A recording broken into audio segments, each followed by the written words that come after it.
Yes. All right, so let's get started. Melissa, would you like to start?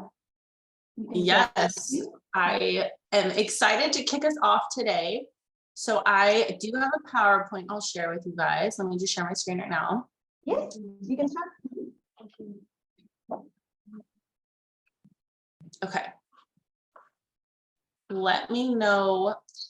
Can you guys see it okay? I'll put it in presentation mode. Yep. Okay, awesome. So as Rena mentioned, hi everyone, my name is Melissa Karson and I'm the US Marketing Manager on the Fisher-Price brand. Just a little background about me, I interned in 2018 as an MBA intern, working with the lovely Seema, who also recruited for my internship program. So it's awesome we get to work again together.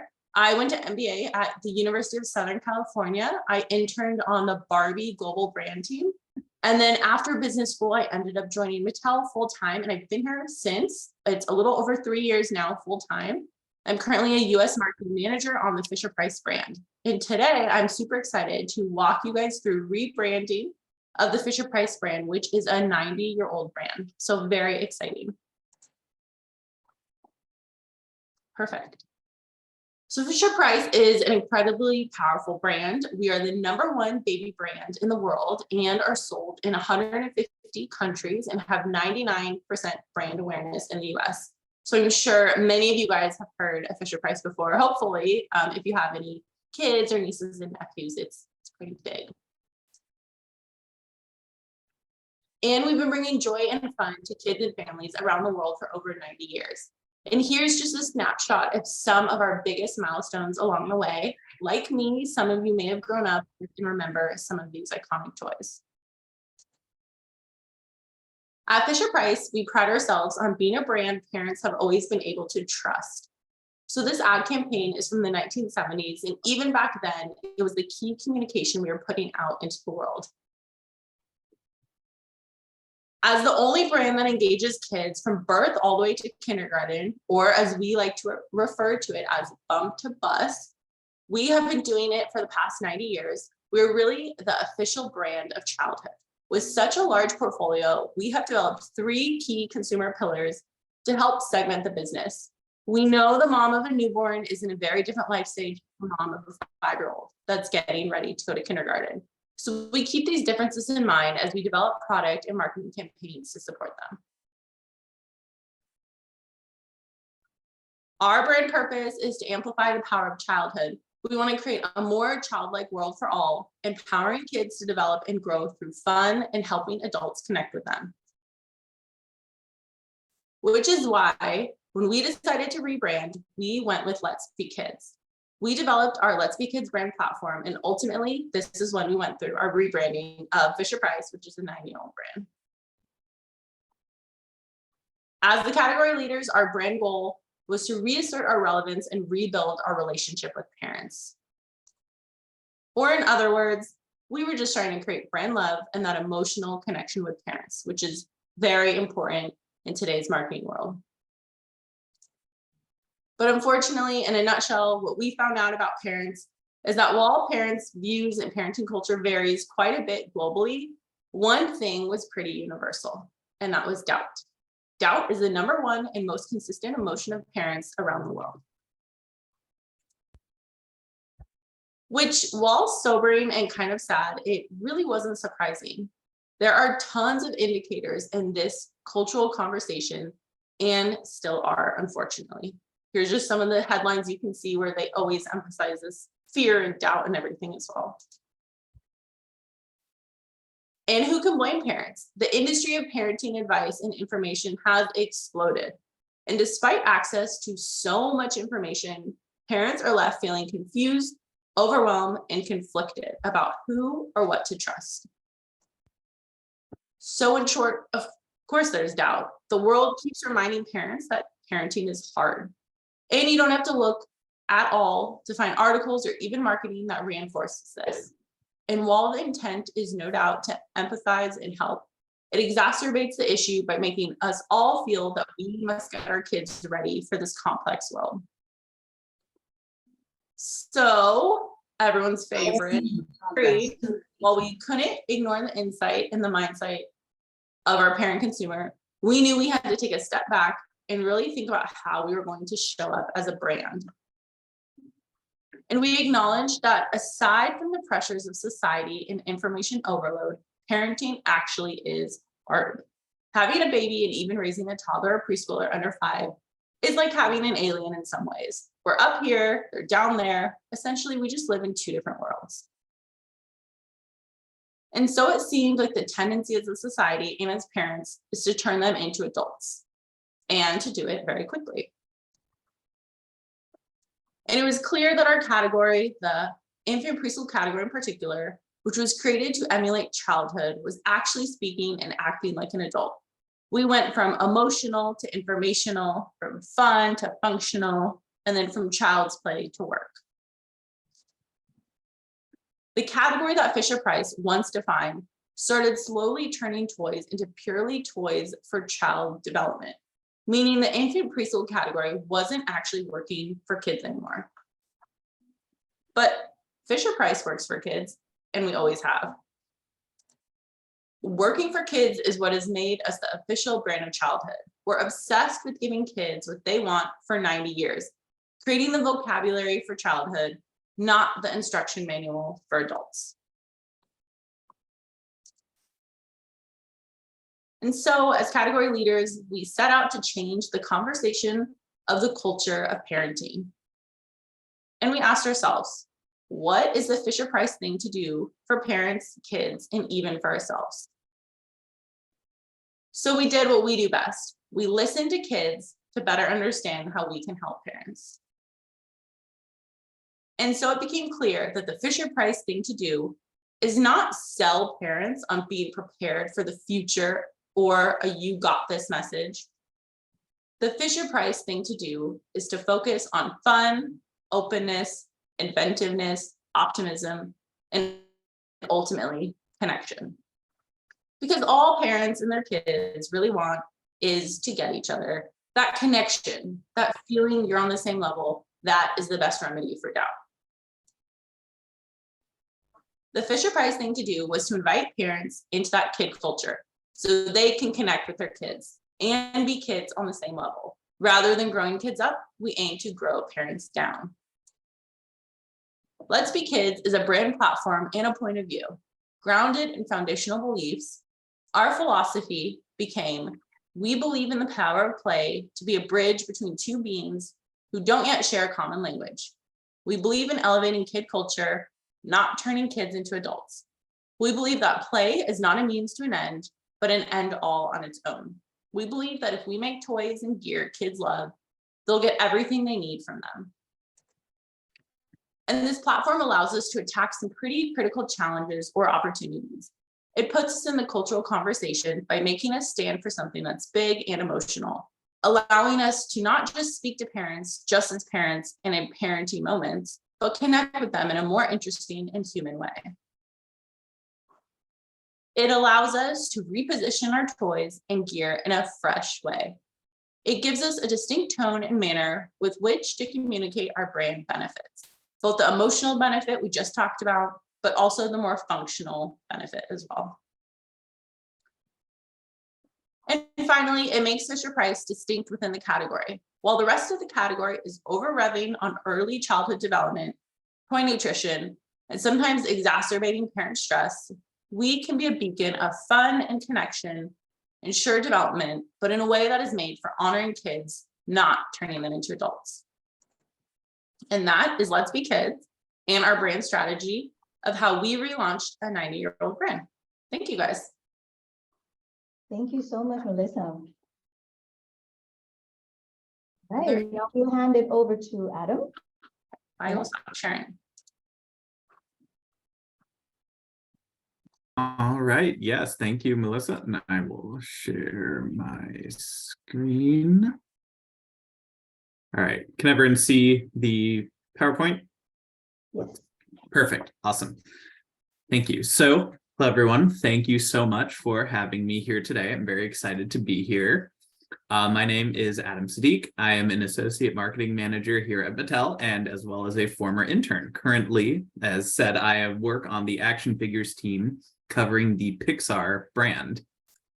A little history on myself and what brought me to Mattel. I graduated from Creighton University in Omaha, a degree in finance and international business, something very different than what I do today. After that, I spent almost 4 years working in federal banking regulation, but on the side, I was able to create a small board game business and had a game that I designed and created through funding I raised through Kickstarter. So it was this experience that did a lot to show me that I wanted to do something very different than banking. So I went back to school and I got my MBA at the University of Virginia's Darden School of Business. There, I found I was really interested in marketing. And with my background in this game, I was able to get an internship with Mattel in summer of 2021. In short, I was in your shoes very recently, having started in July of this year, full-time. Both of the roles that I've held at Mattel were in GBTs, or what are called global brand teams. These are the main brand management and marketing roles within the company. My internship, I was on the games team, specifically working on Scrabble and Uno. And as I mentioned, my current role is on the Pixar action figures team.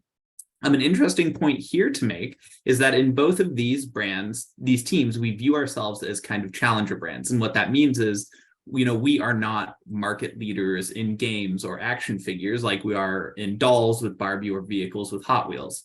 It just means that it's a bit more of a battle to get ourselves into stores, but that challenge is always exciting, I've found in my time here so far.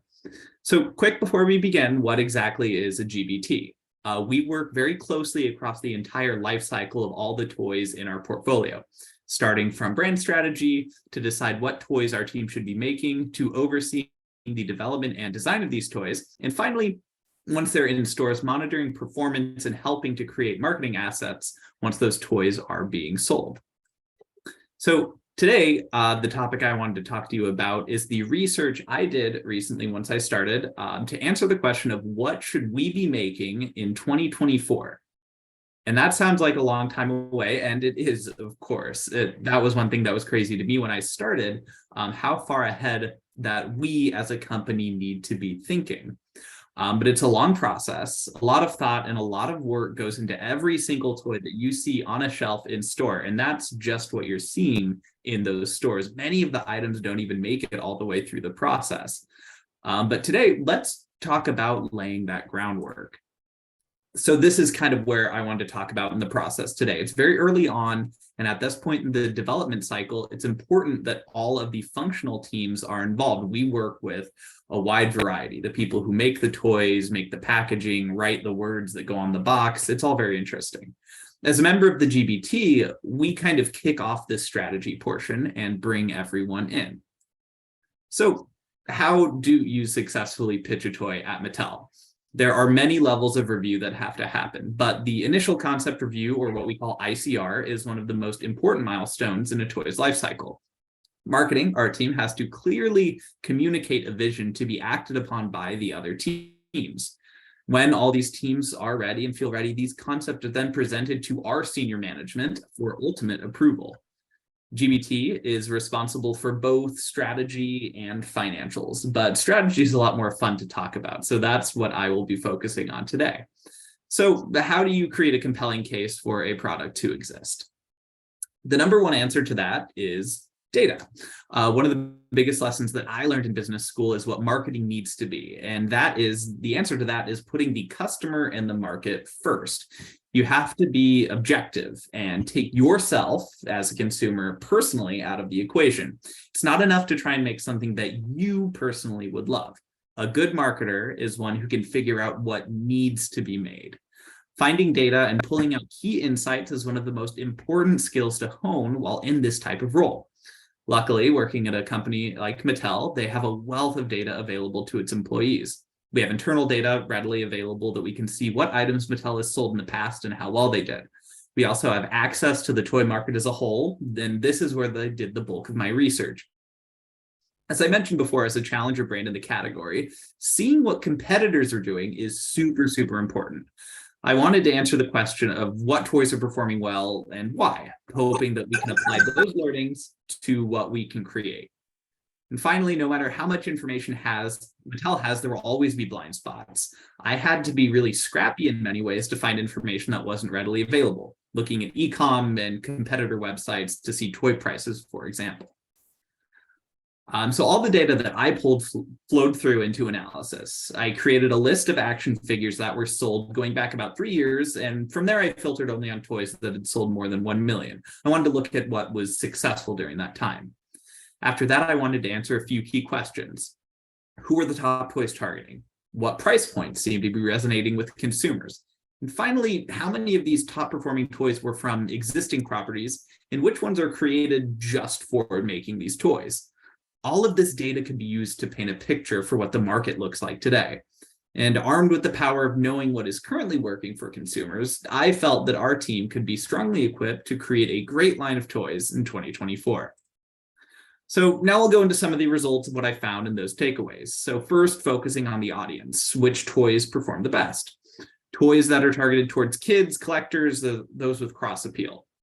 Unsurprisingly, toys targeted towards kids dominated, though there were a sizable number of toys that had appeal to children as well as adult collectors. My team talks a lot about that cross appeal. Collector is something that we are very interested in, but we have to find the right execution to make that work well. Looking into price point told new stories. A more even split across the industry, but one area we were interested in specifically was sub-10 price point. Feedback from our retail partners, Target and Walmart mostly, revealed interest in these price points if we can create an item that has the right consumer value.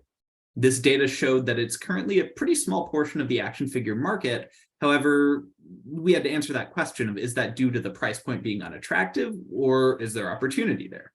These are important questions that we have to consider going forward.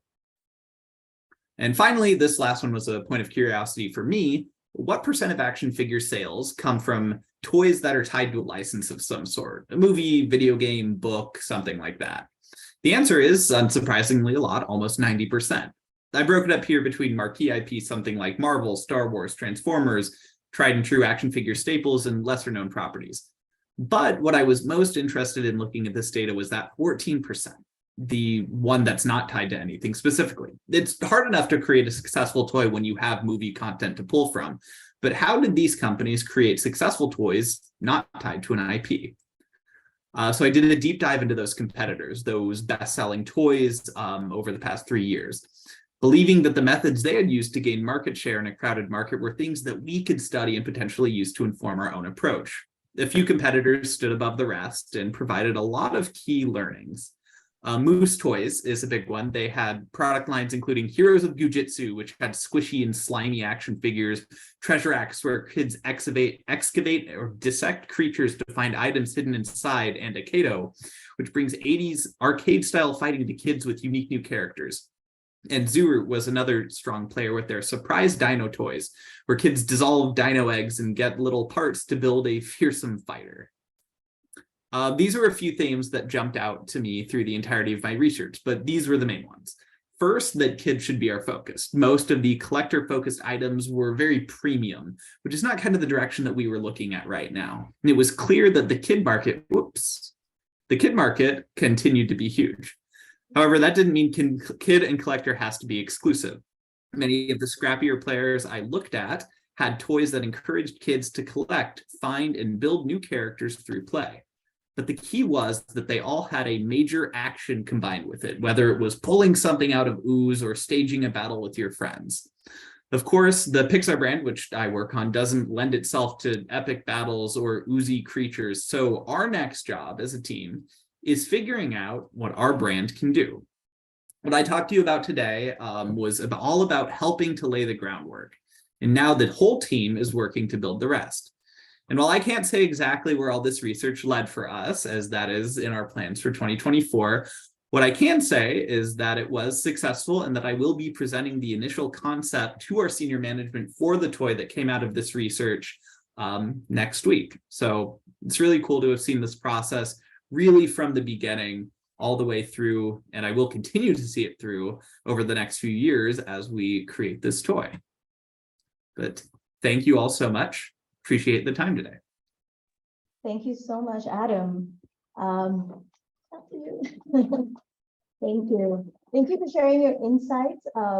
We will now move on to Seema, and then right after her, we will open the floor up for questions. So Seema, take it away. All right, thanks, Rena. So before I share my screen, I just want to introduce myself because I do not have fancy intro slides today. But I'm Seema, as Rena mentioned at the top. I'm part of our global talent acquisition team. I've been with Mattel for over 5.5 years, and it is my favorite place I've ever worked, and we can talk about why in a little bit during the Q&A. Specifically, my role is I oversee all of our university recruitment efforts at the company, as well as run our intern and leadership development programs. So with that, let me share my screen. Give me 1 second here.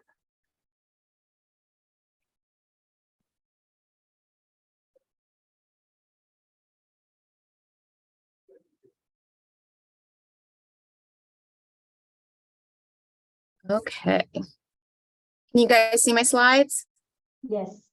Excellent. All right. So thank you so much, Melissa and Adam, for joining me today. It's definitely always so fascinating for me to see behind the scenes. So now that you've all learned a little bit more about marketing at Mattel, why should you consider a career at Mattel, like the fabulous Rena here? So we have an amazing culture, world-class brands, and really the know-how and work ethic to change the world with those brands. But is Mattel the right place for you? So I would say the answer is yes. If you want to continue in your career journey in a place that invests in you. And the internship is really a great place to start. There are many leaders at Mattel who started their careers in the intern program, and this slide is really just a small handful of people. If you end up joining us for the internship, you'll meet so many amazing folks who started at Mattel as an intern and are doing inspiring and impactful work with us, like you've just seen from Melissa and Adam. All right, so what is it like to intern at Mattel? So let's talk about a little bit more specifically about the dynamic and enriching internship experience at Mattel.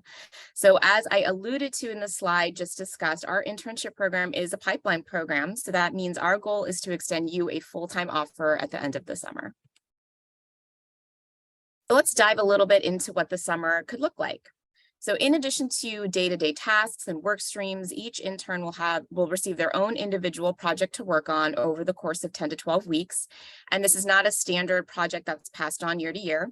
We think of each intern project thoughtfully before the program begins to ensure it is relevant to the company and departmental goals and strategies. And really every single intern has the chance to shine throughout the summer.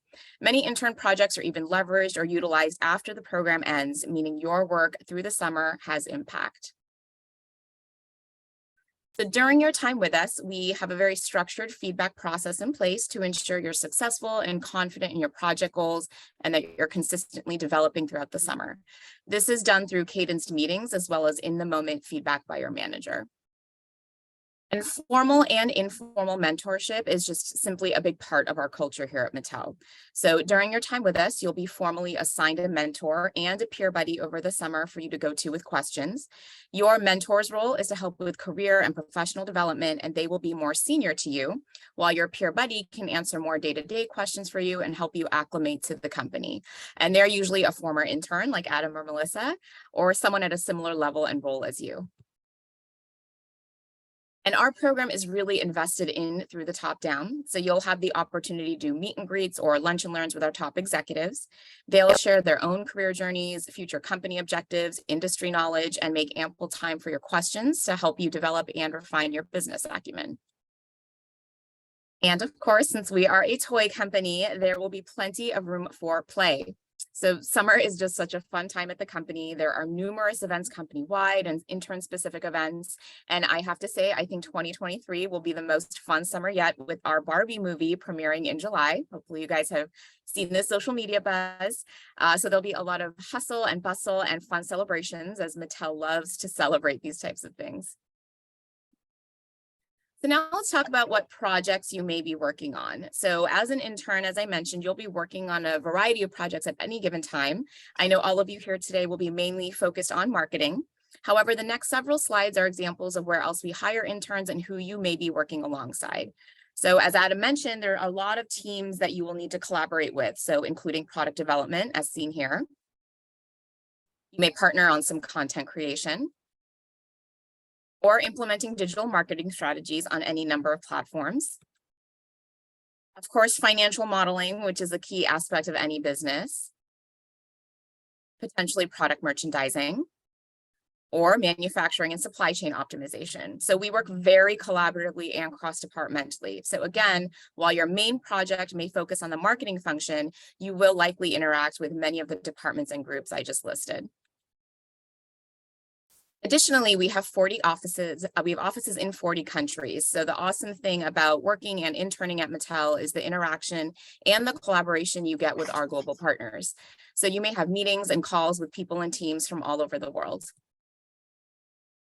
So in addition to your individual work, most interns will participate in a group project. So for our MBA interns, you will participate in a 7 to 8 week long team project with a topic that's selected by a specific committee. There'll be multiple deliverables, concluding with a presentation to executives and other employees. The purpose of the group project, you will be exposed to new areas of the business, encouraged to work outside of your daily routine, get exposure to different brands and categories, and the chance to work alongside other interns. So most interns say their favorite part of the intern experience is the group project. You can see Melissa there up on the right. Okay, so let's talk about our work environment. So for 2023, just like 2022, our internship program will be hybrid. So that means you get to work several days a week in our amazing space. And yes, the picture on the top right, I assume that may have caught your attention. We do have free coffee with a full Starbucks menu available to all employees, including our summer interns. Now, our physical workspace is set up to really bolster collaboration and creativity. On the first day of your internship, you get to participate in a scavenger hunt, which will take you through our main corporate building. And then you'll get a tour of the design center, which is the hub of where our product is designed and comes to life. Our design center has a life-size Barbie dream house and Hot Wheels loop. So plenty of content if you have Instagram and TikTok feeds. And finally, as an intern, you will get the Mattel employee experience, which is amazing. We are committed to supporting our people, our consumers, our communities, and our planet. We're consistently recognized for our efforts around philanthropy, health and wellness, diversity and inclusion, sustainability, responsible supply chain, and product safety. Mattel is also the highest ranking California employer for healthiest workplaces. We have a fitness center on site, as well as a cafe with healthy meal options. You'll also have access to a free Headspace account during your time with us.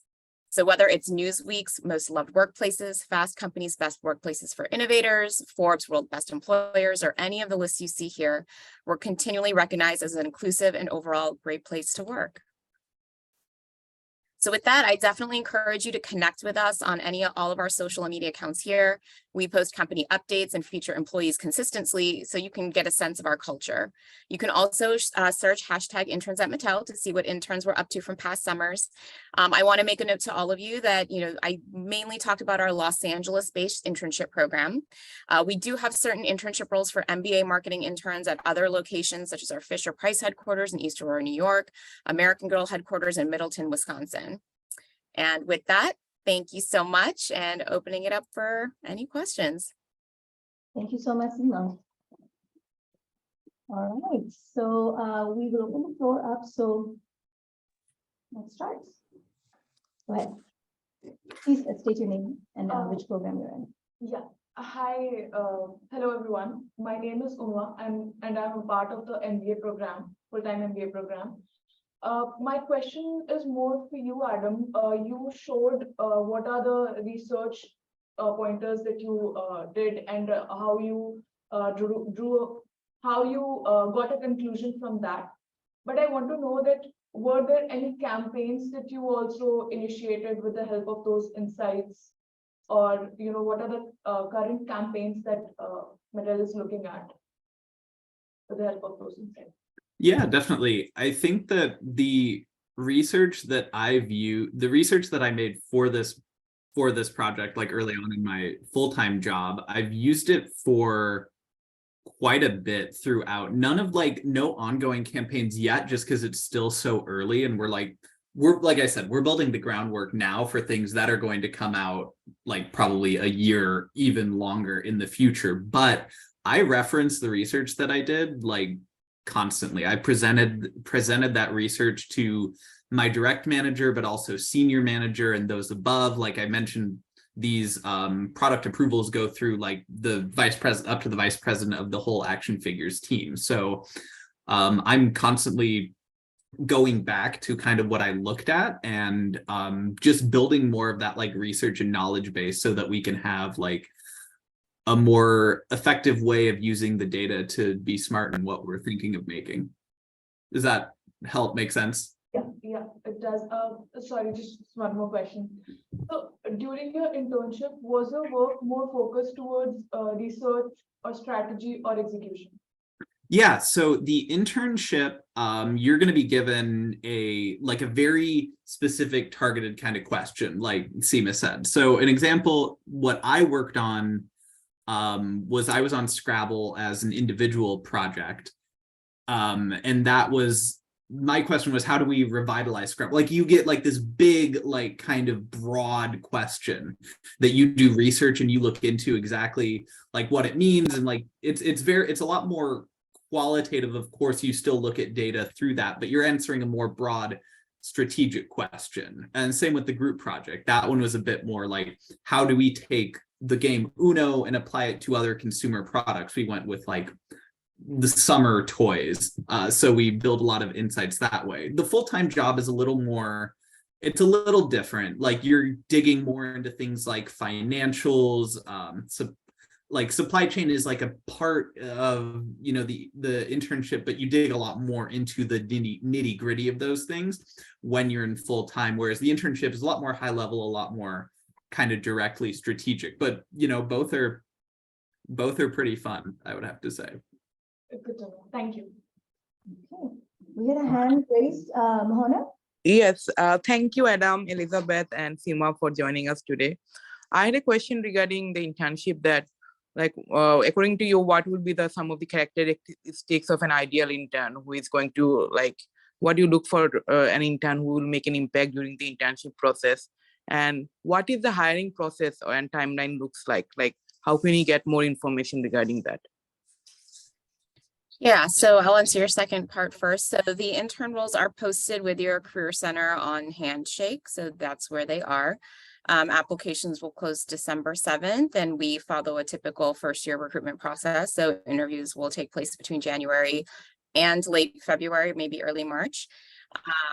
And I think Melissa can also maybe chime in from her perspective, but I think the things that kind of make people, you know, stand out during the recruitment process, do submit a cover letter, kind of outlining your interest in the company, maybe why children's entertainment or toys. Is there a campaign or brand that particularly sings to you? And kind of what value do you see yourself adding to the function, whether you're a career switcher, whether you have a lot of experience, understanding that we are as I think I stated many times, a very collaborative kind of organization. So understanding, you know, how teamwork works, what collaboration means to you, what it looks like to you, anything in terms of creative problem solving, being goal oriented, I think are all things that we value. Good communication skills, oral, written, and presentation skills. Thank you so much. All right, Shashank, you raised your hand. Go ahead, ask your question. Yeah, hi. Thank you so much for this insightful presentation. My question is more for Adam. So I saw the product strategy that you were developing, and you were collecting data points. So as someone who's interested in product strategy, did you also rely on primary research sources, or were you done with the secondary research? So Mattel has access to a really strong consumer insights team. And it really just kind of depends on what team that you're on. As I mentioned, action figures is a smaller part of kind of Mattel's portfolio. So we've had like a few consumer research things in the past that we'd had done that I could look into, potentially mostly looking into like character affinity. But it's less so with my team as something like Barbie or Hot Wheels, which I believe does a lot more with consumer insight, kind of getting that like first line research. So a lot of that I kind of mentioned being scrappy. I had to pull and find a lot of that research, know what to research kind of on my own. But I think it's a really interesting, cool thing about this company is there are so many different brands and categories that you can be a part of. Whereas, you know, some have all the resources in the world, and they're, you know, they're the biggest parts of Mattel business, but some other ones, you have to do a lot more groundwork. But it's kind of cool in a way to, you know, be, again, like we're using this word, but scrappy, to kind of generate new ideas. So you can find a lot of ways to kind of get like a lot of those different experiences while working at Mattel. And I want to just add one thing to what Adam said, that it's a really unique thing about Mattel that I definitely took advantage of in my internship. We have something called the Imagination Center, and in East Aurora, it's called the Play Lab for Fisher-Price, but basically it's focus groups with children. And there's different themes and children will come in. And for me, because I'm on Fisher-Price, a lot of it is done in the East Aurora campus, but it will be kids interacting with the toys, or if we're trying to understand parents' affinity to purchase, the parents will come in too. And so as an intern, I was really interested in this area, and I looked at the schedule and was able to actually attend one of the Imagination Center focus groups, essentially is what they are. And I think that's something really unique about Mattel, and everything that Seema has been saying about like being collaborative and networking. I think that's like super big in order to be successful in the program.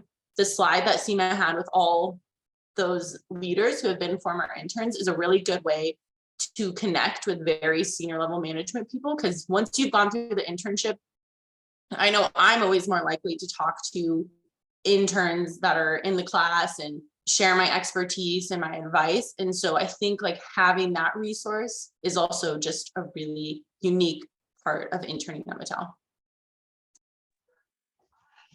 Understood. And I really like how the word scrappy came up, because that explains how a real-time product strategy works. Thank you for that, Adam, and thank you for your insights, Melissa. Thank you so much. Any questions in class? Okay, well, okay, go ahead. Thank you so much for this session today. I have a question regarding the internship opportunity in the financial modeling. So I want to ask a question for Seema to look at like what kind of qualification and what you expect as a student who wants to work for financial modeling part at Mattel. Can you repeat it, or Rina, could you repeat it, because I got cut off a little bit? Okay, so I am interested in the internship role in financial modeling department.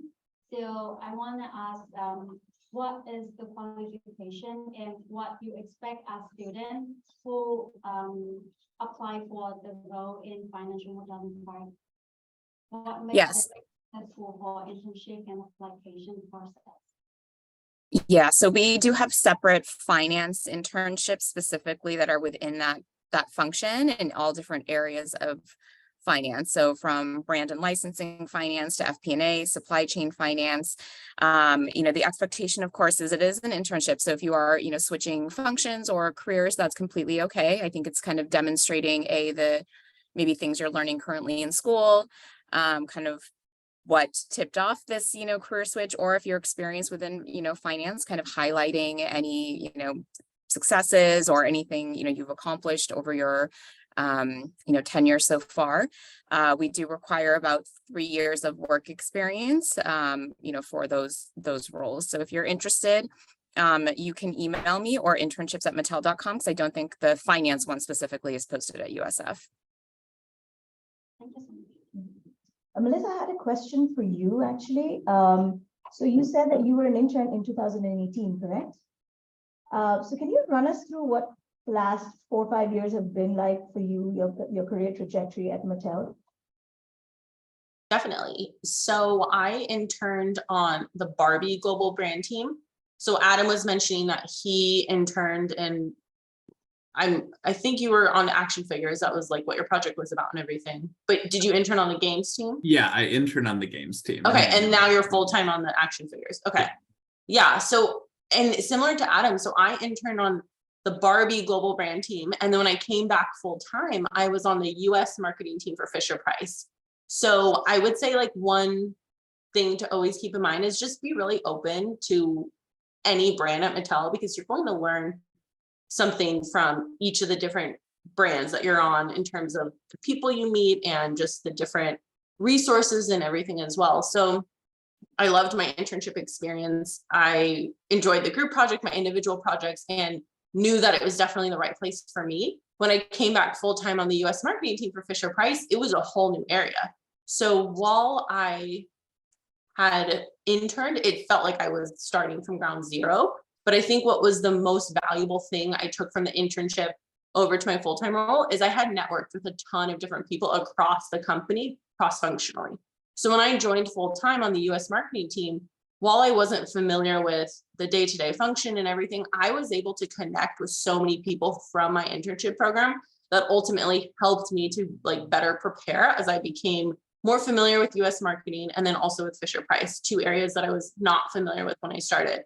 So typically after the internship program, you start as an associate marketing manager.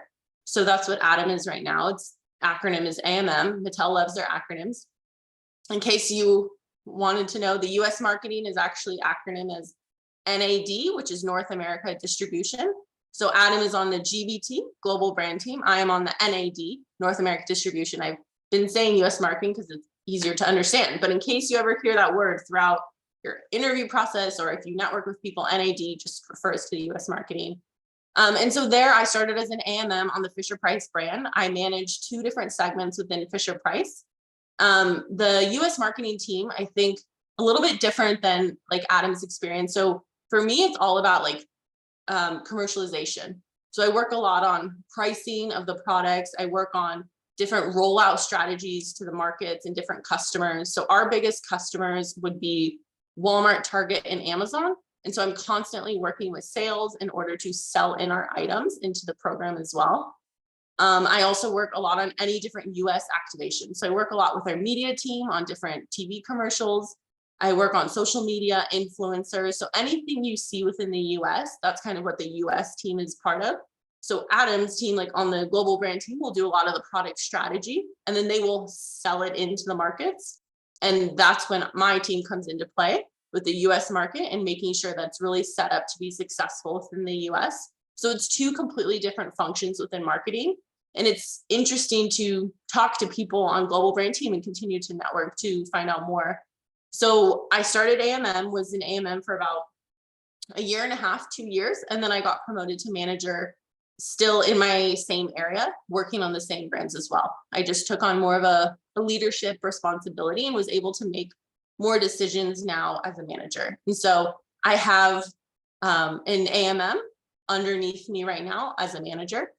And it's been a great experience. And I'm still really enjoying my time. It's a little over 3 years now. And definitely the connections and everything, I think, is a big reason why I continue to stay at Mattel and really enjoy the work that I'm doing. Thank you, Melissa. Any questions of us or online? Seema, I actually had a question for you. So I had a really actually great experience this summer with Mattel. From your perspective, what are some of the key things, say, an intern could do during their time there that you would think would help them transition into a full-time role? Or how do you measure success in an internship program? Yeah, so I think, as I think I mentioned in my presentation, we want to set you up from success for day one. So that is why you have a mentor. That's why you have your manager. That's why you have a buddy. That's why you have me, to make sure that you are resourced properly.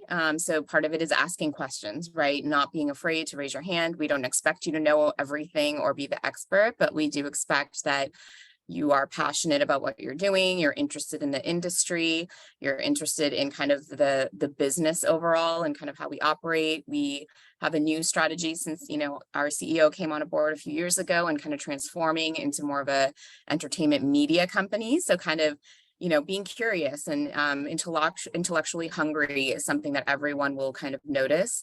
being present. So in meetings, taking notes, raising your hand when you're comfortable. Obviously, as an intern, we know you may feel a little uncomfortable, but I think being able to kind of speak intelligently. So attending global town halls and all hands meetings you're inviting to, asking for shadow days for your mentor, maybe, kind of really putting yourself out there in those ways. And, as Melissa definitely alluded to just now, networking, building the relationships. If you're an introvert, that's something we'll talk about, on your first day in orientation, but making sure you're making those connections, in different marketing groups, but also, in your counterparts across in like supply chain or finance, especially depending on what area of marketing you're sitting in.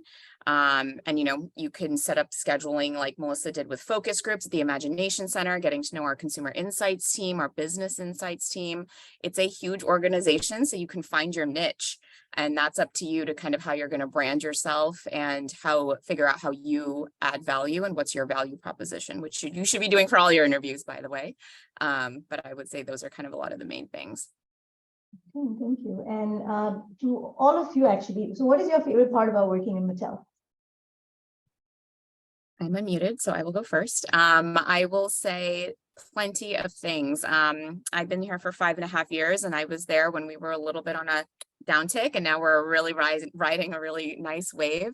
So it's the people. Everyone is really supportive, very smart and creative. So the energy in the office when you're there physically, or when we were not able to be there physically, was still palpable. You can literally just ask someone for something, and if they don't know or don't have the answer, they will point you in the right direction. I would also say the philanthropic DNA that just runs through the company. So for me, it's purpose and value that kind of drives me, and that is just so existent in every single day of what you do and what you see. And I would say just kind of the future is bright. So that's also exciting right now. Melissa, would you like to go next? Definitely. So I don't want to sound like a broken record next to Seema, so I'll try to say maybe some different stuff, but she really hit on all the points. I mean, just to reiterate, the people are really awesome that you work with and get to meet on a daily basis. And even as an intern, I would encourage you to set up meetings with senior leadership, and sometimes their calendar will be blocked for an entire month. And so you have to like literally plan very far in advance in order to meet those connections. But everybody is willing to talk to you. And even as a full-time, I find that I'm scheduling info chats still just to learn about different areas of the company, which I think would be like a really nice part that I really enjoy, is just how diverse Mattel is with the different functions. So Adam's role is completely different than my role, but I'm really interested. I loved hearing his presentation about some of the stuff he was working on, because there's just so much variety that you could be doing. And I feel that I'm constantly learning new things every day. We have a lot of acronyms. So alone, I'm learning new acronyms every day, but it's also just more about the toy market. It's constantly changing. So like our competitors that were big last year, you might see something new pop.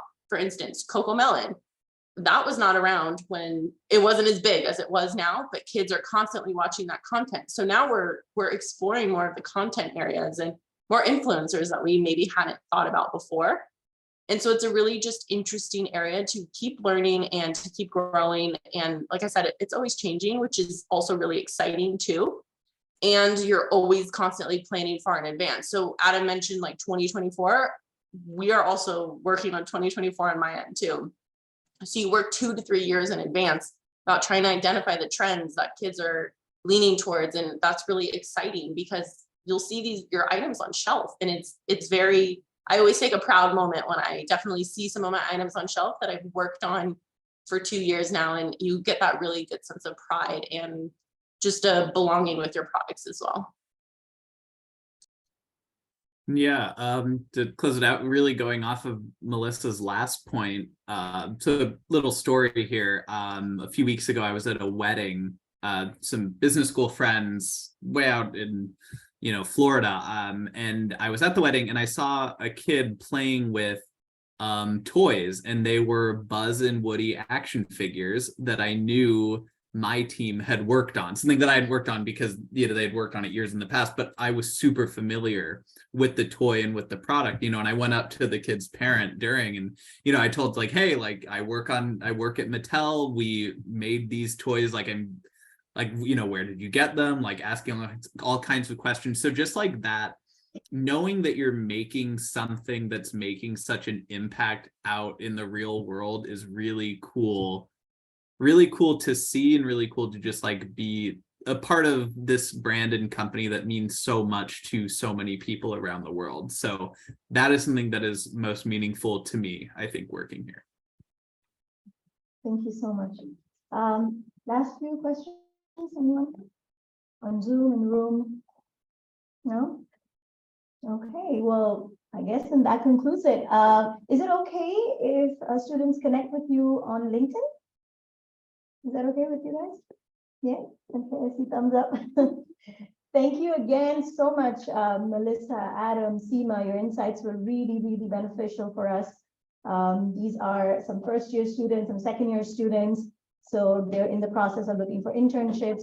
I know I can speak. I was at Mattel this summer, and it was an incredible experience. And I'm really fortunate that I get to go back and work for them full-time next year. So it's a great company to work for.